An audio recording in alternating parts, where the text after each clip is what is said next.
So when you gonna start asking people to subscribe? Like, you gotta keep I do. asking, innit? I do.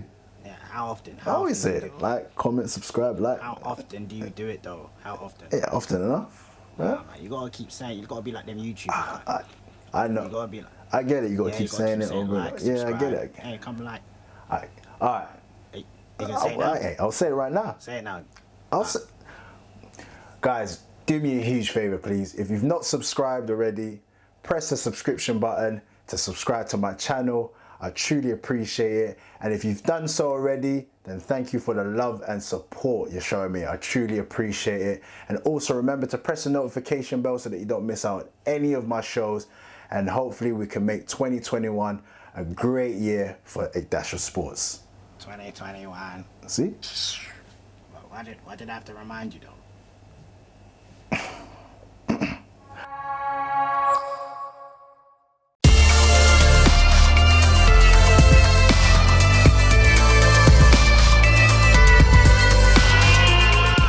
Hi there guys, and welcome to another episode of A Dash of Sports, episode 37. I'll be your host and presenter, Dashiki Dash, and on this show is where I talk about all things sports related, hot topics, and trending stories. And if you like the previous episodes, then hey, give us a like, comment, subscribe. Also remember to press the notification bell so that you don't miss out on any of my shows.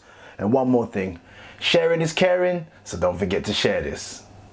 And on today's show, I'm going to be kicking it off with some football, and his Mesut Ozil time at Arsenal finally coming to an end. Well, as reports have been suggesting that the former German international of Turkish descent could be joining his boyhood Turkish team of Fenerbache. And I've also been hearing from wider reports that Arsenal are in fact prepared to terminate Mesut Ozil's contract, with some extended reports suggesting that Mesut Ozil could in fact be flying out to Turkey over the weekend to try and seal his deal, and then with an announcement to be made over the next couple of days. So the question is this good riddance, or is this a heartbreaking moment for Arsenal and all Arsenal fans for such a great talent?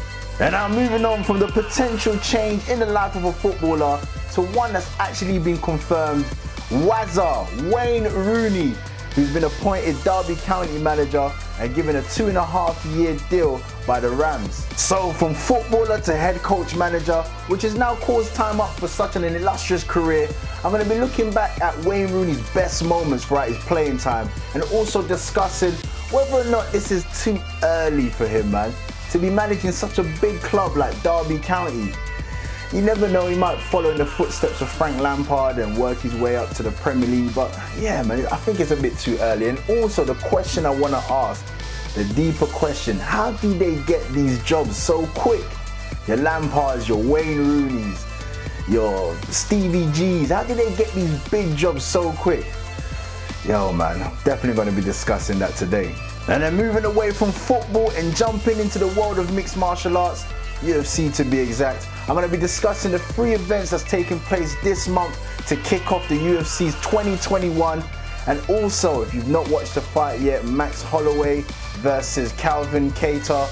Yeah, man, I'm going to be giving you some spoilers, so you've been warned. You've been warned.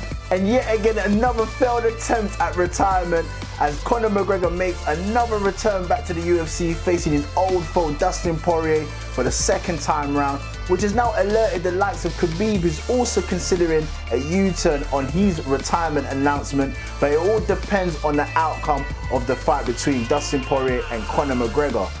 Man, it's all going off. UFC is definitely going to be starting off the year with a bang, and I can't wait to discuss it. And last but not least, and keeping it in the combat realm, a major announcement soon to be revealed in the world of boxing, if it hasn't been done so already. Tyson Fury versus Anthony Joshua, Joshua versus Fury. Has it been made? Has it been made? Well, reports are suggesting that it has been made, and the only stumbling block now is the location. Now, man, we've been here before. Previously, they said that they made the fight, then the stumbling block was the money. So, I don't know, man. Come on, man. Make the fight so we can put our dates in the diary and we can look forward to the British blockbuster that is Anthony Joshua versus Tyson Fury. Hey, man, I can't wait, man. I can't wait. But hey, more to be discussed right here on A Dash of Sports.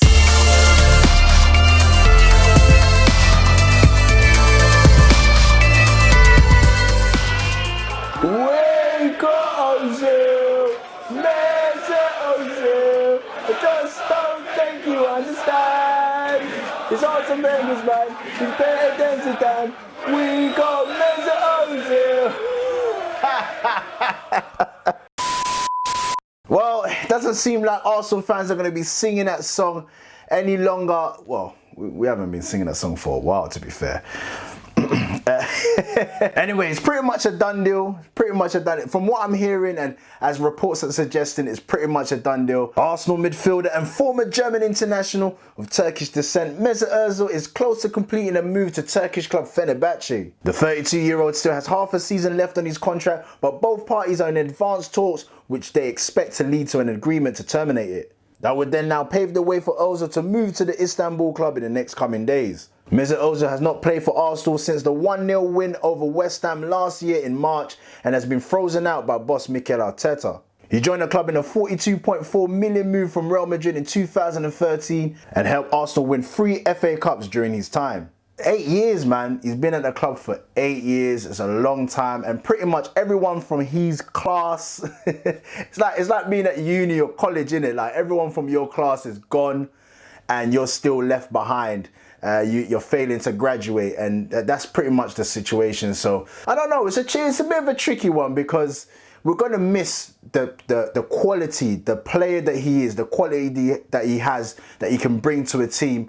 But at the same time, I just think it's just run its course, innit? Like, no hard feelings, no personal vendettas against him. He served the club well. You know, he brought us trophies in a period of time where, man, we couldn't even buy a trophy, let alone win one.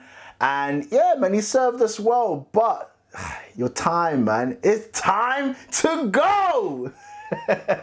Now, I remember when Arsenal signed Ozil. Oh, man, I remember like it was yesterday. It's crazy, man. Man, them outside the stadium in full effect, to full force.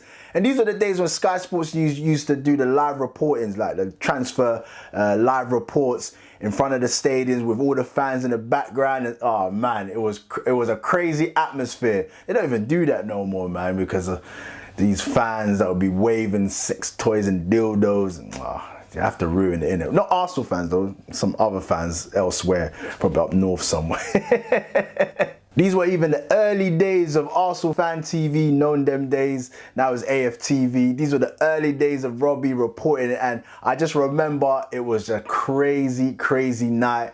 We didn't know what was happening with the window, and then all of a sudden, boom, in the 11th hour, Arsenal have signed Mesut Ozil. Them days, Mesut Ozil was, like, to get him 42 million, record signing at the time for Arsenal as well.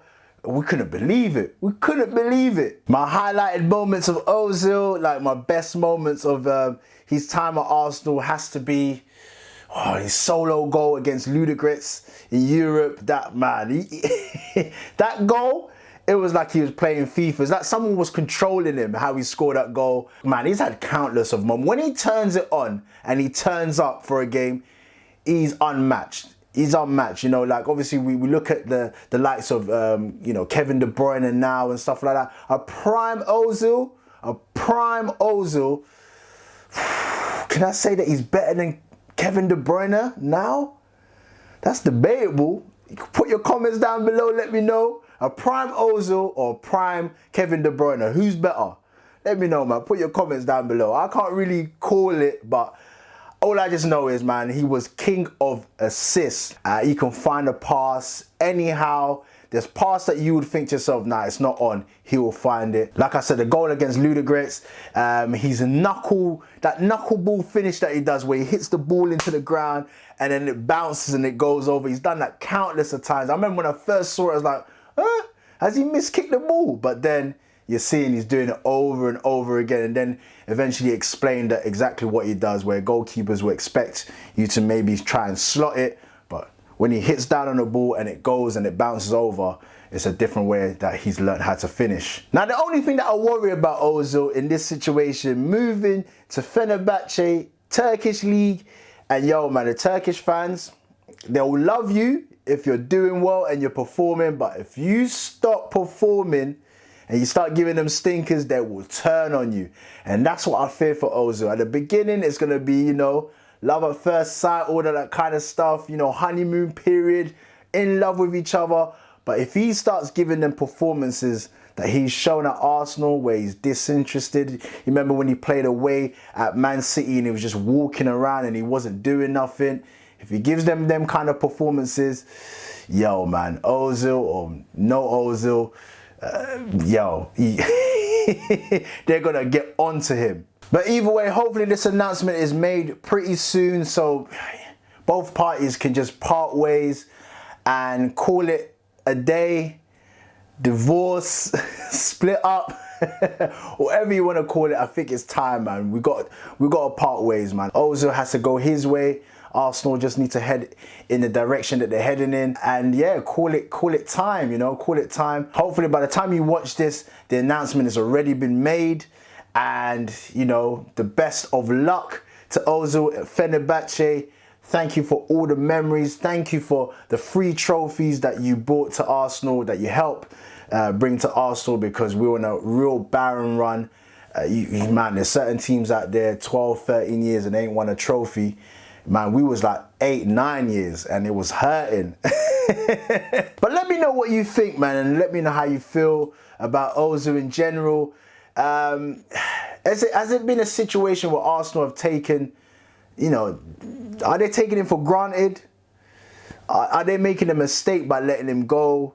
Have they mistreated him? Has Arsenal failed Ozil, or is it a situation where Mesut Ozil is just taking the piss and he's, you know what I mean, he's just been sitting there collecting his money and no care in the world for Arsenal, innit? I don't know, but it's a tricky one. It's going to be sad to see him leave. It is going to be sad to see him leave because he's a massive talent. He's a massive talent and you don't want to lose that kind of talent. But if the talent's not performing, then there's no point in holding it and keeping hold of it. But let me know, man. Put your comments down below and let me know.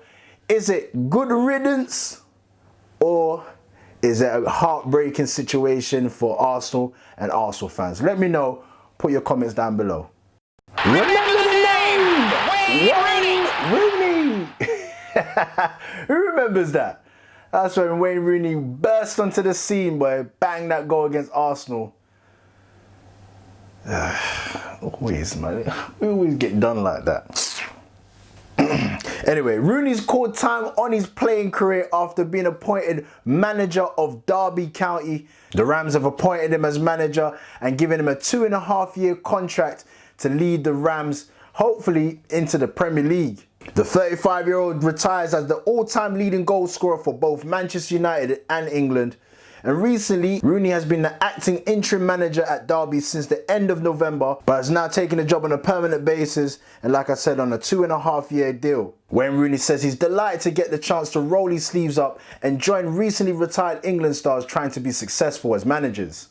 Rooney's launching his managerial career at the same club as Frank Lampard started before moving to Chelsea. And his former England teammates Steven Gerrard and Scott Parker have also moved into management. Now, only after 9 games, where I think he won 3 games, 4 draws and a couple of losses, which isn't too bad. I don't know, man. It's too early. Now, before I even touch on like him getting the job as early as this in his managerial career, I don't know, what kind of manager would Wayne Rooney be? Like, I remember he had an interview one time. He was at this point in time, he was at DC United. And he was talking it up. He was like, you know, he wants to get into management. You know, he's learnt a lot from a load of managers. Examples being Sir Alex Ferguson. He also mentioned David Moyes.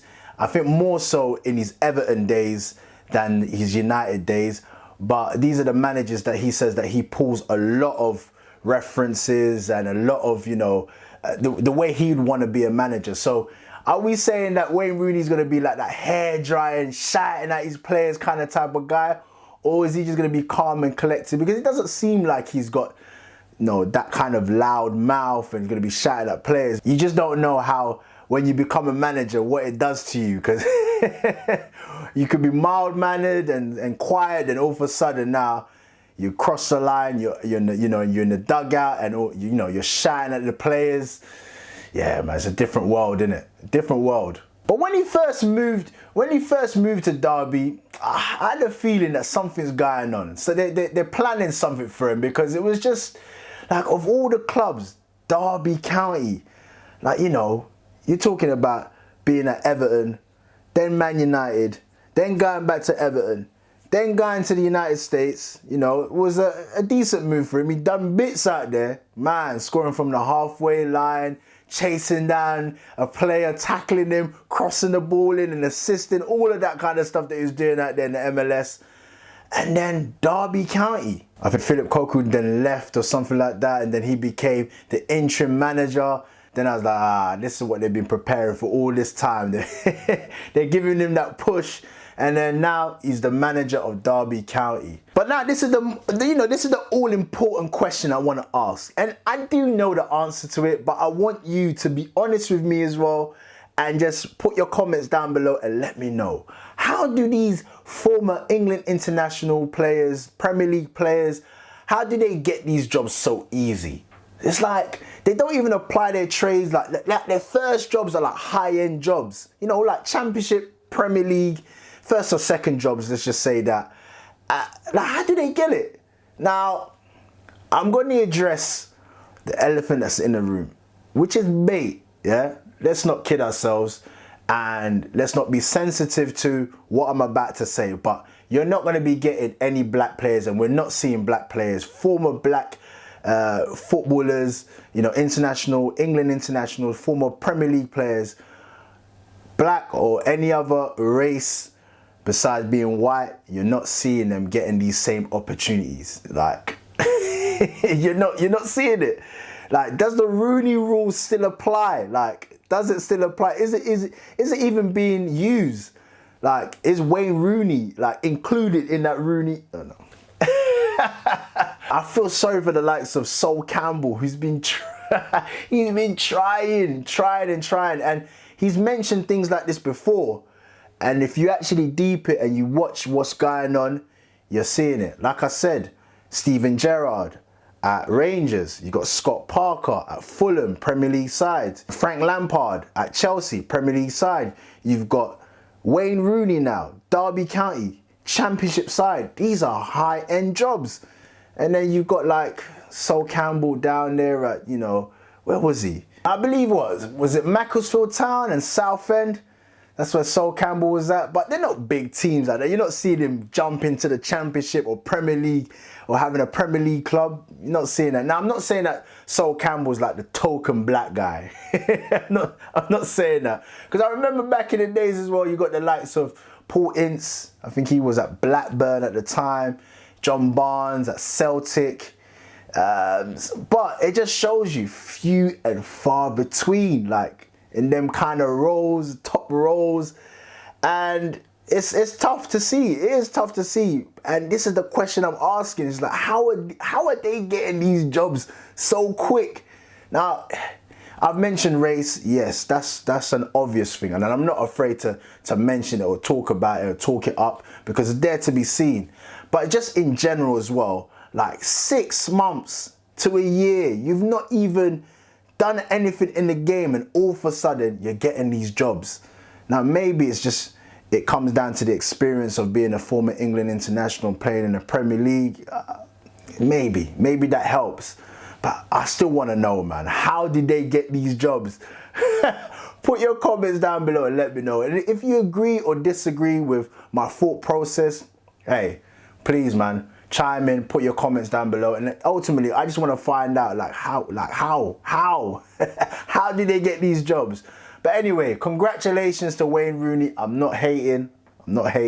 Congratulations, and hopefully you can make a good deal out of it. Try and get Derby County into the Premier League, where pretty much Frank Lampard flopped. But hey, you never know, man. You never know. Wayne Rooney, you might be able to do it and get yourself into the Premier League.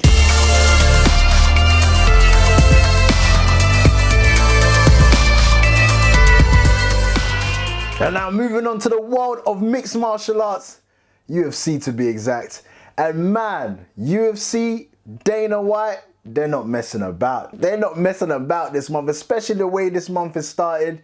It has been crazy. You got the first event that just went by, and I'll give you a small recap about that. So, spoiler alert has been activated, just to let you know. And that was the first fight night event at UFC Fight Island in Abu Dhabi. Max Holloway versus Calvin Kattar.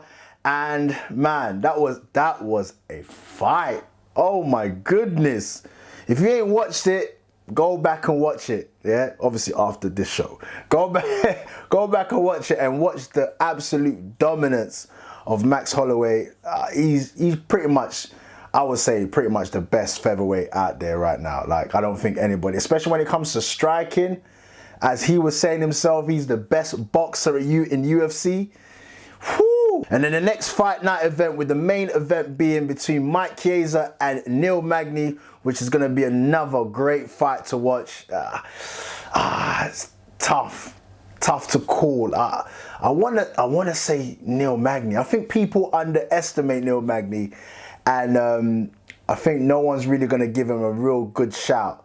But my money is on Neil Magny. So that's going to be another great fight to watch. And all the other fights on the card for that event. And then we've got the return of Conor McGregor. The return of Conor McGregor, who's... this month is going to be crazy. The return of Conor McGregor, who retired, then comes back. And this is not the first time that he's done something like this. He's announced his retirement, and it's always over like money, and I don't know whether or not he feels disrespected at times, or he feels underappreciated. Then he goes running into the corner, takes his ball with him, and then announces a retirement. And then Dana White then comes back and then offers him like a lucrative deal. Then he takes the fight, blah, they go on, and it's like a Tom and Jerry thing, innit? Back and forth. So Chiesa versus Magny, that's going to be on Wednesday, the 20th of January, followed by the Poirier versus McGregor fight, which is going to be on the 24th. That's Sunday, the 24th of January. So this is a jam-packed month. Literally, like I said, Max Holloway versus Calvin Kattar, that's already passed. That was a big fight. Then you got these next two fights, next two events coming along. Man, I can't wait. I cannot wait. But like I mentioned, you know, once again, we're waiting for Conor McGregor to return after a another failed retirement plan. But we don't know why he's doing it. He's obviously trying to negotiate deals and trying to get the bigger bag, and whatever it is that he wants, you know, they're obviously adhering to it and giving him what he wants. But we're tired of it now, man. It's a boring game that he's playing. Like, if he's not happy about something, oh, I'm gonna retire, and he comes back 1 or 2 times, yeah. But third time, I think, this is like the 3rd or 4th time that he's done it. Anyway, he's gonna be fighting Dustin Poirier, and the first fight was a grudge match. They did not like each other, bad blood. But you know, on this occasion, I think they've got a huge amount of respect for each other. I saw an interview the other day where Conor McGregor was talking about, you know, Dustin Poirier's like charitable work, and I believe that some of the money that they're getting for this fight is going to go towards his charity. So they've got a lot of respect for each other, but both have not been in the octagon for a long time. So I feel like they're going to still use this opportunity to really give us a good fight. Also, the opportunity to state their claim as the best. Who is the best right now? For me, it's only one person, you know. It's not Poirier and it's not McGregor. This fight in itself has actually got the attentions of Khabib, who's recently retired himself, but we're hearing that he might make a U-turn. UFC President Dana White made an announcement on Khabib's retirement, saying that Khabib will return to the UFC if any of the lightweight stars at UFC 257 do something spectacular. Khabib walked away from the promotion after defending his UFC lightweight title against Justin Gaethje last year. So from his shock announcement about his retirement in the octagon last year to now talking to Dana White about a possible return is, yo man, I don't know. These fighters, I don't think they can stay retired, man. They love the game, man. They love the game too much. But it's a tough one, because I think everybody agrees with the fact that maybe, now this from the outside looking in it, maybe Khabib made a bit of a hasty decision with his retirement. You got to remember, obviously his dad passed away. He was injured more or less in and out of like his training camp. It was a very emotional period for him, innit? So all of that combined, he just felt to himself, listen, I've accomplished everything that I've needed to accomplish in the UFC. Maybe it's time to retire. But I think he had talks with Dana White shortly after that as well. And Dana White was just like, look, chill, think about it. Maybe it might be a hasty decision, but take your time, think about it, cool off, then come back, we'll talk. So I think recently, not too long ago, over the weekend, they spoke. And Khabib was like, look, man, I need people to show me. They need to show me something that's gonna make me wanna come out of my retirement. So that goes for the Poirier versus McGregor fight. They got to do something spectacular. Also, he was saying Oliveira as well, that, you know, he was looking good in his last fight, and it would be someone that he'll be looking at as well. So that could be a possible opponent. So 257 is almost like an audition for Khabib. Like, if you impress him enough, then he's going to be coming back out of retirement. And he also said he's not going to tie up the division as well. Like, he's not going to hold on to the belts or whatnot. So soon enough, he's going to make his decision, like, whether to come back, have this fight, or just give up the belt, give up the title, and then give it up to someone else to take on the mantle. And, yeah, man, try and push the division forward. But, listen, man, ideally, I think he's going to make his return. Like, we've been seeing him kicking ball and playing football and stuff like that, looking a bit podgy and stuff like that, but nothing beats the thrill of fighting, innit? Like, UFC, that's what he does. I know football is, you know, his pastime, but UFC, that's what he does. And I just don't think he's going to give it up. I think he's going to come back. I think he's had time to kind of just chill. He's had time to think about things and reflect. And he's watching these fighters and thinking, you know what? Yo, man, I ain't finished yet. I ain't finished yet. Now, if Khabib does make his return, who do you think he should fight? Put your comments down below and let me know. Obviously, we've got the Poirier versus McGregor fight, and the winner out of that seemingly would be the, you know, the challengers to Khabib. But is there any other fights out there that you'd want to see him in? Let me know, man. Put your comments down below. And also let me know who you think is going to win out of the Poirier fight versus McGregor. Poirier feels quite confident on this occasion, as he did in the first fight. He feels like he'll be able to take him. And McGregor's saying, you know, within 60 seconds, lights out. So let me know who you reckon is going to win that fight. Put your comments below and let me know. And also, how excited are you about UFC right now? This month is bringing up some real good fights. So let me know, man, how you feel about it all. And put your comments down below and let me know.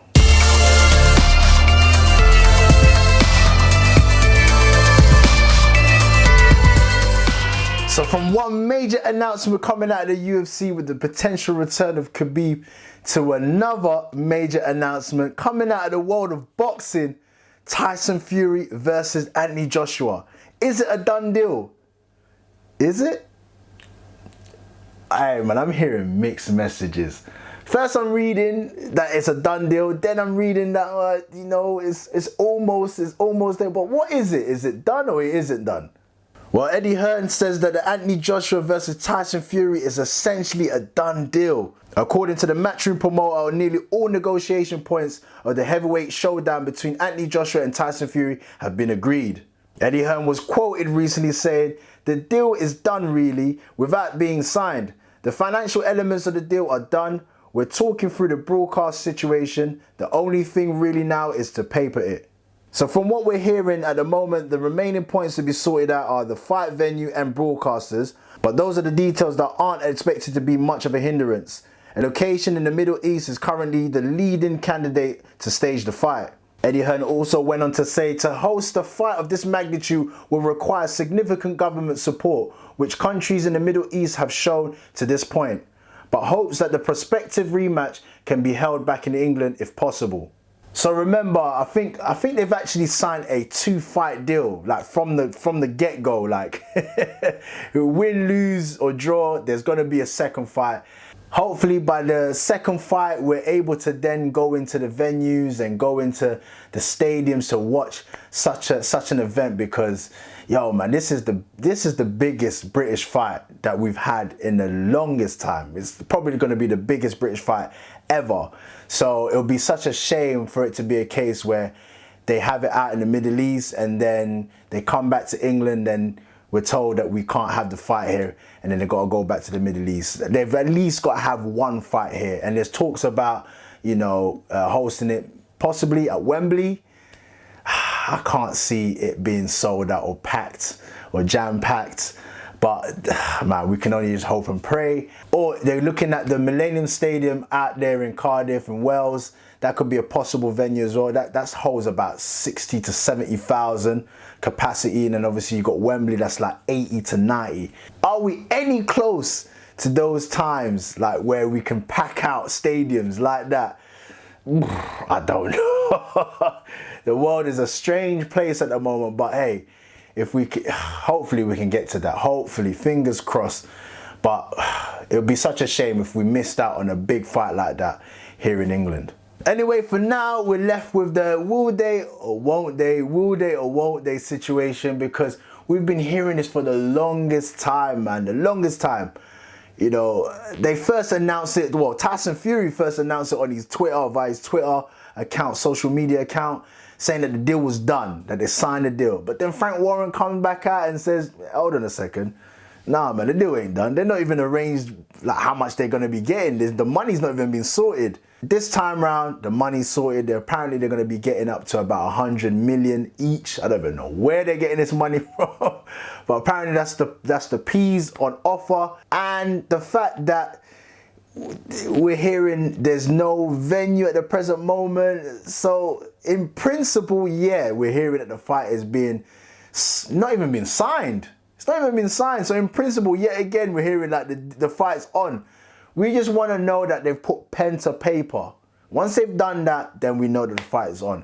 But there's going to be a few stumbling blocks, because you got the WBO who are saying, hey, Usyk is the #1 contender.